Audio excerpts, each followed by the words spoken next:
45 seconds of crazy long logos. Reading. Also, opening your Asian-centric romantic comedy with a fearful quote of war from a French military leader seems a little odd. Jesus, jumping subtitles with the size and depth of these words, not to mention the thunder and downpour of rain in the background. I feel like I'm about to get hit over the head with a blunt object by a crazed Beanie Babies collector while on my way to see the premiere of Ace Ventura: When Nature Calls. These make the Captain America Civil War subtitles seem subtle. I'm sure you and your lovely family can find other accommodation. May I suggest you explore Chinatown? And we're off to the racistas. I am selling the hotel to my dear friends, the young family of Singapore. Classless, classist caricature condescends cartoonishly, consequently creating characters completely comforting comeuppance cliche. Fold. You just folded kings and nines in a two-handed five-card game? I mean, I get that we're supposed to be learning something about our protagonist here, and it will mirror nicely with the mahjong match later in the movie, but no one who knows the slightest thing about poker is folding that hand, especially when you have only a few chips left. Also, you better the hell believe I'm sitting to playing a five-card draw. How did I beat T.A. Curtis? You didn't. He folded. He still has chips in front of him. Why are you stopping now? Also, how long have they been playing this heads-up match? Based on the massive amount of chips you are unnecessarily playing with, I'm guessing you started with more players? How long is this class that you can do a full poker tournament to luckily create a single teaching moment instead of just pulling from thousands of hours of existing televised poker moments that make this point even better? I know for a fact that Curtis is cheap. Does this mean you were playing for real money? What in the hell is this overproduced object lesson? Movie doesn't know how to poker or professor. I was actually thinking of further east. Like Queens? Like Singapore for spring break. Singapore Spring Break sounds like an 80s movie where Rob Lowe and Johnny Depp both fall for Lee Gong, and I'm sure there's cross-dressing at some point. Except, how did she know it was Nick before she walked in front of him to snap the picture? She was looking at the back of his head the whole time in the restaurant. Also, I'm sorry, but if he can be this easily spotted and social media bombed, then there is no way this is the first time in a f***ing year this shit has happened, and Rachel wouldn't know how famous he is. There is no way you heard him love whisper that all the way across the noisy restaurant. Sorry, Radio 1 Asia, if that even is your real name. Nick dates many girls. It's hard to keep track. Son slut-shaming. Ephesians chapter 6, verse 4. But a second ago, you were in Colossians 3, chatting about setting your minds on things above, when those very distracting and earthly text messages started pouring in. And now you're jumping back to Ephesians to chat about bringing up kids the right way when you're having a conversation with one? How amazing that your Bible study has random disconnected verses that apply directly to the movie's intentions. We were literally just talking about that. How could you know? I mean, gosh, how did you miss the whole 2-minute montage where about 100 people or so Sherlocked your girlfriend with fancy graphics and cool swing music with a passion and fervor that indicated it was absolutely the most important thing going on in the universe? It was very convincing. Nick, we can't afford this. Okay, fine. For whatever reason, Slick Nick here hasn't told her his family is loaded. But if he knew they were going to get the royal treatment on the airline, wouldn't he have at least prepared her for this ahead of time? Well, there's my cousin Alistair, based in Taiwan, works in movies. Oh, yay! It's the get to know the periphery characters through an extended narration montage part of the festivities. My favorite.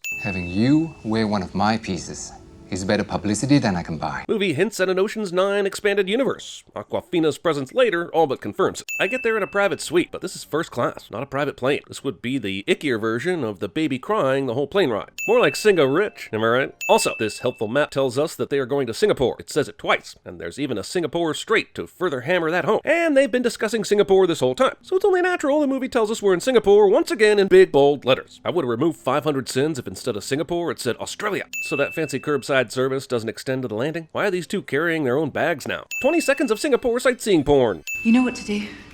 Quickly. Somehow this hide the expensive shopping routine happens so often that there is protocol to be followed, and yet not organized enough to have a central private location for these items to be stored, as opposed to being stuffed in random drawers or cupboards. Nick and his new girlfriend will be there. You'll like her. Why? Because she's a commoner like me? Oh goody, we have a parallel story so we can understand that less fortunate people can learn to be with rich people. Nothing like a movie teaching the important lessons.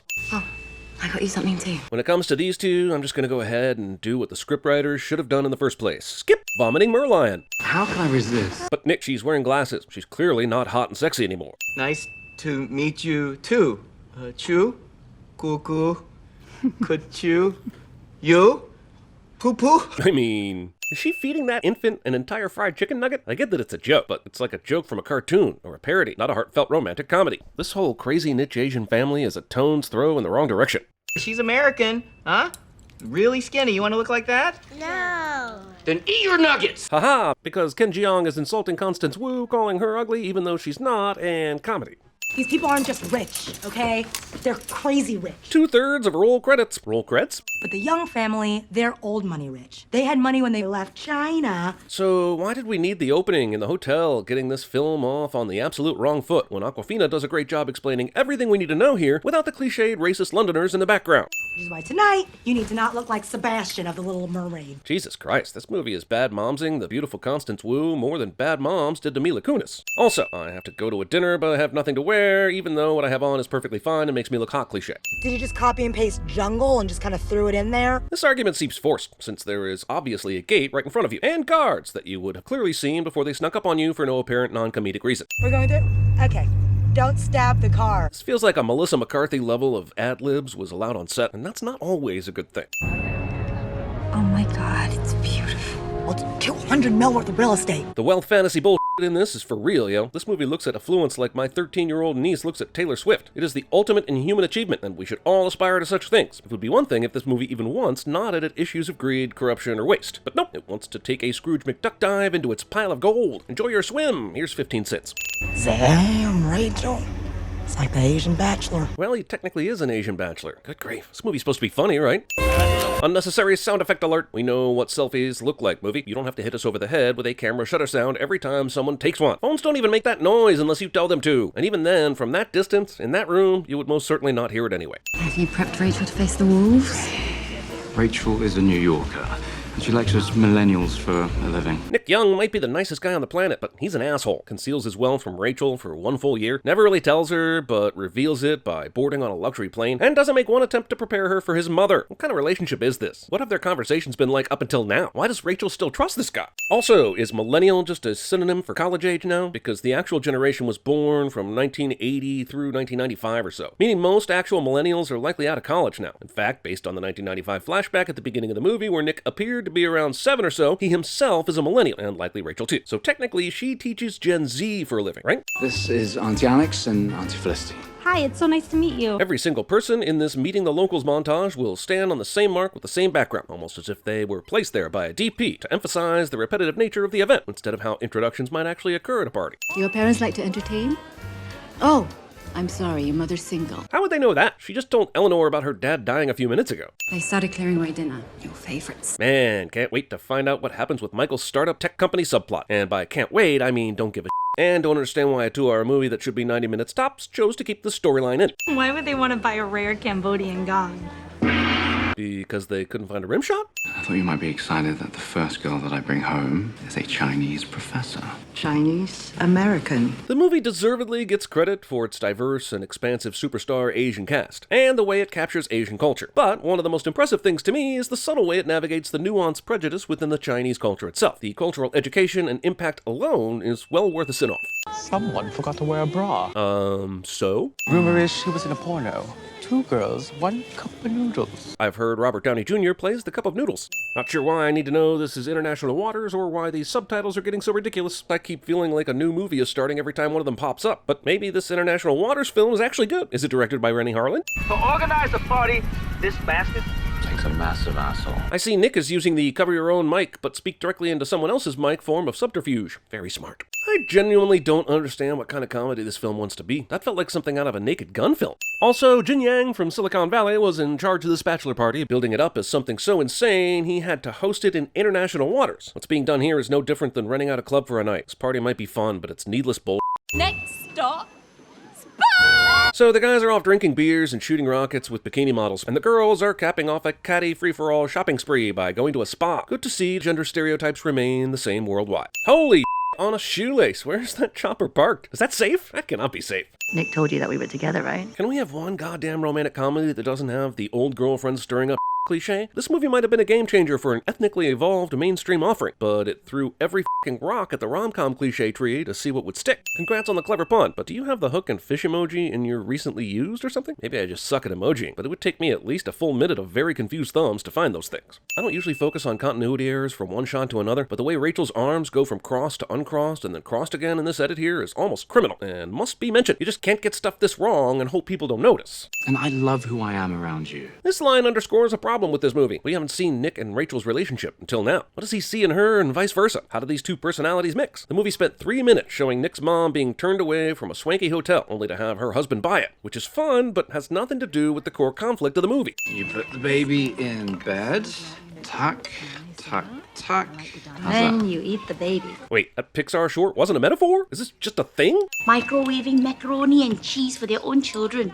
No wonder they put their parents in the old folks' home when they grow up. The studies of the correlation between processed cheese intake and not wanting to care for your elders is long and dark. That's a beautiful ring, Auntie Eleanor. Nick's father had it made when he proposed to me. Bling shadowing. Chinese sons think their mom's fart Chanel number 5. In fairness, that's actually listed as a skill on Michelle Yeoh's IMDb. You're like a super sophisticated, smart professor of frickin' game theory. Yeah, maybe she can team up with Robert Langdon in his symbology courses and give us a double whammy of courses no one gives two shits about. Bok bok, bitch. The original tagline for this movie. And yet another makeover montage. Are these just a requirement for females in movies? I mean, even Wonder Woman had one, for Pete's sake. Isn't it a bit sexist? I'm just saying I've never really seen a guy do one, because apparently men just roll out of bed looking awesome. But women, well, you better spend a full day with a full team of people, or else you won't look acceptable. That noise. So this is the wedding day, and Rachel's still somewhere getting an outfit picked out for her? I'm pretty sure being late to the wedding is not a way to get on Crouching Tiger's good side. I have to fly into Shenzhen on Monday to try and talk them down. It's Cassian's birthday. These two again? Ugh. Skip, double skip, draw 2, draw 4, and I change it to a color I don't even have, so I can throw another draw 4 on it again next time around.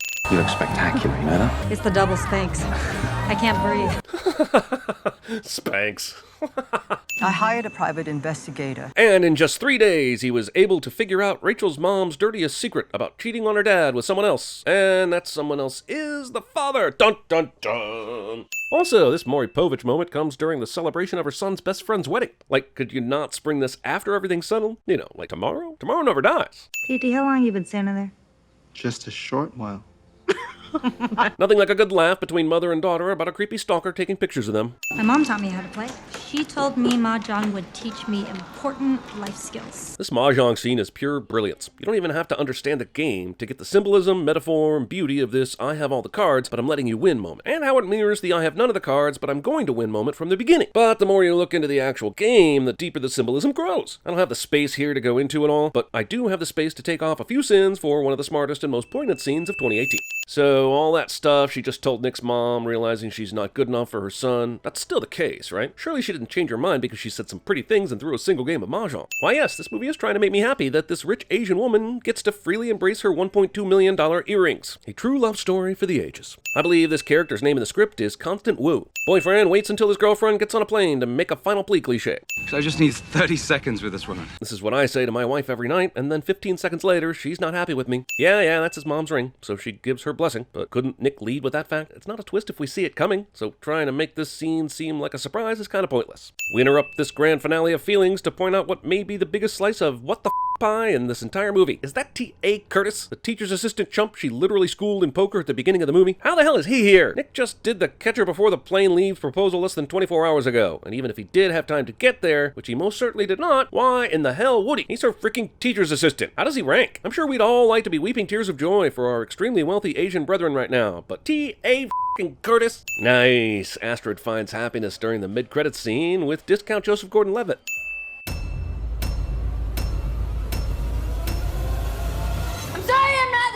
Boring person ever! I'm sorry I'm not poor! What about your cousin Eddie? You don't ever talk about him? She's born without a tongue, Clark. But don't you worry about her. She whistles like a bird and eats like a horse. 你的鼻子长得很好，很有福气。我看看你的脸，过来。 Your nose is beautiful. Are you showing me your nose right now? What are those? We are laughing.